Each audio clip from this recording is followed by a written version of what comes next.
కాంగ్రెస్ ప్రభుత్వం చేస్తున్నటువంటి 1,00,000 కోట్ల దోపిడీకి అడ్డం పడుతున్నటువంటి ఒక కుట్రలో భాగంగానే ఈరోజు బీఆర్ఎస్ పార్టీ కార్యనిర్వాహక అధ్యక్షులు మాజీ మంత్రి అయినటువంటి కేటీఆర్ గారి మీద ఈ కేసు పెట్టడం జరిగింది. హైడ్రా గాని, మూసీ గాని, లఘుచర్ల గాని, గ్రూప్ 1 గాని, జియో 29 గాని, జియో 46 గాని, ఈ రకంగా రాష్ట్రంలో ఏ సమస్య వచ్చినా కూడా ప్రజల పక్షాన కొట్లాడుతూ ప్రజా గొంతుకై ప్రజాక్షేత్రంలో ముందుకెళ్తున్నటువంటి ఒక కుట్రలో భాగంగానే ఈరోజు కేటీఆర్ గారి మీద కేసు పెట్టడం జరిగింది. తప్పకుండా దీన్ని ఎదుర్కొనేటువంటి శక్తి బీఆర్ఎస్ పార్టీకి ఉంటుంది. బీఆర్ఎస్ పార్టీ ఉద్యమ పార్టీ, ఉద్యమాలనే ఉగ్గుపాలుగా తాగి పెరిగినటువంటి ఒక పార్టీ బీఆర్ఎస్ పార్టీ. కాబట్టి దీనికి ఎట్టి పరిస్థితుల్లో భయపడేది లేదు. కాబట్టి మొన్న ఏ రకంగా కేటీఆర్ గారు ఏసీబీ కార్యాలయానికి వెళ్లి విచారణ ఎదుర్కోవడానికి సిద్ధపడ్డారో అదే రకంగా ఈ రోజు కూడా మరి కేటీఆర్ గారు ఏసీబీ కార్యాలయానికి వెళ్తారు.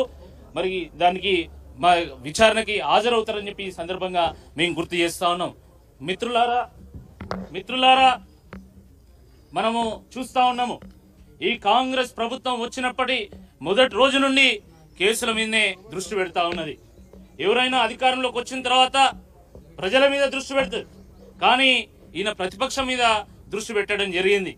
ఈ రేవంత్ రెడ్డి గారి ప్రభుత్వం వచ్చిందే బీఆర్ఎస్ పార్టీ మీద కక్ష తీర్చుకోవడానికి అన్నట్టుగా వ్యవహారం చేస్తా ఉన్నది.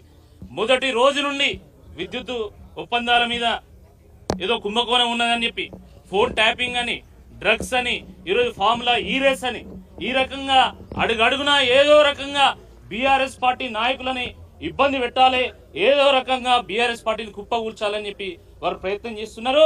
కానీ గత సంవత్సర కాలంలో బీఆర్ఎస్ పార్టీ చేసినటువంటి పోరాటాలు చూసిన తర్వాత ఈరోజు ప్రజలు మళ్లీ బీఆర్ఎస్ పార్టీయే కావాలని కోరుకుంటున్నటువంటి నేపథ్యంలోనే ఈరోజు కేసు పెట్టడం జరిగింది. మరి సంవత్సర కాలం అయింది, సంవత్సరం నుండి పెట్టినటువంటి కేసు ఈ రోజు ఎందుకు పెట్టిండ్రు? ఇన్ని రోజులు ఏం చేసిండ్రు? గట్టి వీకిల్లా. ఈరోజు దీనికి కాంగ్రెస్ పార్టీ సమాధానం చెప్పుకోవాల్సి వస్తుంది. తప్పకుండా విచారణ ఎదుర్కొంటాం. న్యాయానికి ధర్మానికి నిజాయితీ ఎక్కువ, ధైర్యం ఎక్కువ ఉంటుంది. కాబట్టి మరి తప్పకుండా దీన్ని ఎదుర్కొని అన్ని ప్రూవ్ చేస్తామని చెప్పి ఈ సందర్భంగా గుర్తు చేస్తాం.